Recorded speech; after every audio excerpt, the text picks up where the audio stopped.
2026, I sort of given it the pet name of the year of the closing door, because the door is closing on that old cycle. And when it's closed, it's like a super tanker that's run out of fuel.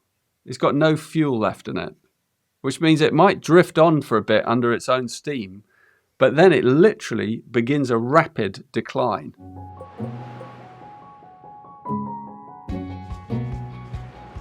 When you use this phrase, cellular certainty, and you talk about genetic mutation, what I notice is two things, and I'd love to hear your response, which is, one, I think to myself, I don't really know what Richard's pointing to. Like, what is the mutation that is happening at a genetic level to human beings, like the dragonfly? Like, what's physically happening? That's one thing. I'm just curious. And then the other thing that happens, though, is I get extraordinarily excited. Like, I can feel what you're saying.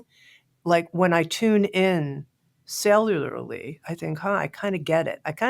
But I don't even know what I'm getting. But I get very excited and open and free. And I'm like, oh, something's happening physically. But help me here, Richard, understand your perspective. Yeah, I mean, I'm not a geneticist or a scientist, so I'm a poet, right? So through me, you have a poetic view of reality and DNA. So the gene keys is nothing but that. This is not a pseudoscience. It's a poetic version of DNA, right? And it's okay. Rooted... Well, that's good. So I can go with the poetry. So that's helpful. Yeah. So you don't need to kind of worry about, and I know some science, of course, and I love talking to scientists and mathematicians and things, because I do have that kind of brain that I think the experience I had has helped me to understand the fractal nature of the universe, and so I have an affinity to those things and to discoveries that science are making. And but I am essentially a more right-brained kind of being. Physically. What's actually happening physically? Yes, some kind of genetic mutation that is changing the equipment, and I can't prove that.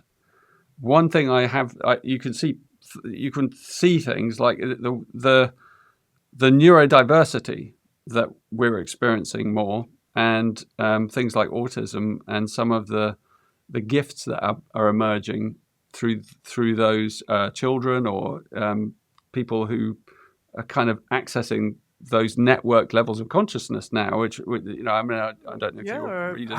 hosts of conversations, like podcasts, like things like Insights at the Edge, exploring their own neurodivergence. Yes. Exactly. So it's happening all the time. These are signs of the interconnectedness of consciousness, and of course, we can see it as a metaphor outside through the internet and AI. That's almost an outer kind of expression of what's going on the inside in some way. That we're kind of accessing our higher intelligence, or we're just on the cusp of it. So that it is a very exciting time and a very frightening time at the same time. When you talk about the prophecy that's at the center of the gene keys, and you're talking about hundreds of years from now, this journey through our mutation to it's like I can kind of follow that and go, yeah. When you talk about something's going to be happening in 2026, 2027, that this is a critical time, and now this time is here 30 years after you, I think to myself, well, I can just look at my watch now and see if this comes to be. What exactly do you think is going to be happening in the near future? It's something intangible. I mean, it might have physical manifestations, who knows, but it's something kind of intangible. It's the death of an old cycle, right? It's the decline of an old cycle. So if you look at the sort of measuring system of the gene keys, which uses quite mathematical ways of tracking global cycles, one of the things you see is that it's sort of every 450 years or so, a cycle shifts, and it's like a kind of cogs and gears mechanism. And then when it shifts, the old cycle declines, It might be a civilization, it might be an empire, it might be lots of things, and it declines quite quickly, and something new appears, a new phase of history appears, and there are also larger cycles, outside that, and the one that ends in 2027 is part of a much longer cycle.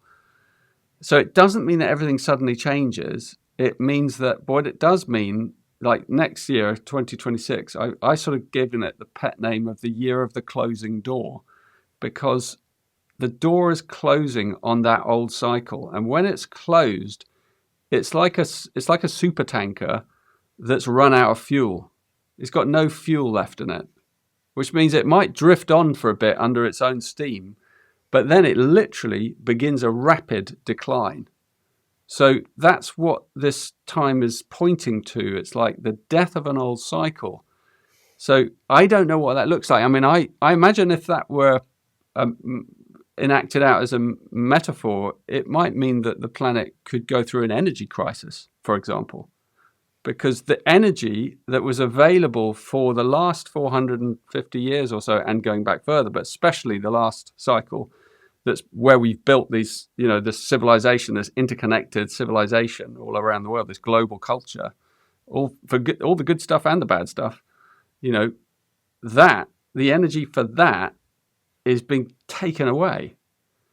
And so this is what I was saying about, we have a very linear view of history, because when we look, and not just the view, but the feel, because we've got all that momentum in us of everything we've built, and everything we've been part of, and the culture.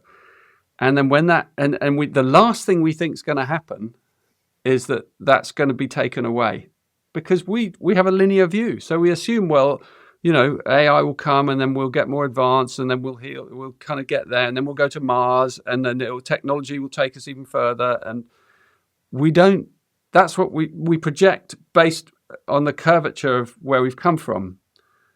And these cycles don't operate like that. It's a split from one cycle to another. So what you get is these strange attractor events towards the end that change the trajectory. And it means that you thought it was going this way, but it won't. So it won't go the way you expect. So the whole civilization, at the moment, it's like, it's poised between cycles, and we're thinking it's going one way. There are certain people that don't think that, even quite intelligent. In fact, if you ask AI, interestingly enough, what are the chances of AI ever kind of getting to the place where we think it's going to solve everything? AI will tell you it's not very hopeful because of human behavior. Because of our behavior, we learn through our huge mistakes and from not listening, and so we kind of create these calamities. And AI itself, right, is actually part of that story. So the very thing that we think is going to save us is probably one of the agents that will not destroy us, but speed up the decline of the civilization that we've built, right? And all the systems that we've built that are kind of built on something that isn't, sustainable anyway. And that doesn't mean it doesn't mean that we shouldn't, it means we can put all our energy into the new.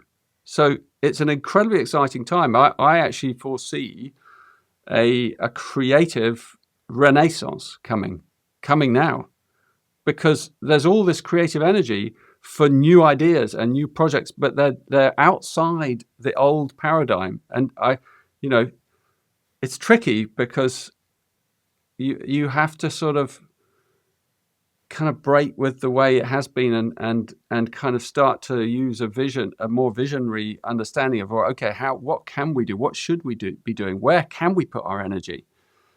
And so what you see things like people returning to the land and learning how to make food again, and localized, decentralized networks of kind of culture that are more resilient, because we're going to go through period of decline as a planet. But at the same time, you can see this growth of this new creature, this new being, and it'll need new networks and a new kind of world. So I'm not a utopian. I kind of follow and track all the patterns, but I do see that there's a massive opportunity for something new. But I think it's discontinuous with the old, just as the dragonfly is. It's discontinuous with the old. It's of a different dimension. One's a flying insect. I hear you. So I hear you. So I love the poetry of the year of the closing door for 2026. Do you have a headline for 2027? I don't know. I mean, it's like someone asked me the other day, like, what why would, if this is going to happen, why would a child come and be born now? If it was an incarnation, like, why would it choose to come in at this point? I said, well, they must be big wave surfers, they must be specialized beings, because I think it's it's the year of the big wave or something. I haven't given that its name, but it's something like that. Discover on-demand videos and docuseries, explore a full schedule of daily life classes, and become part of an incredible community. At Sounds True One, we invite you inward to find your way your way.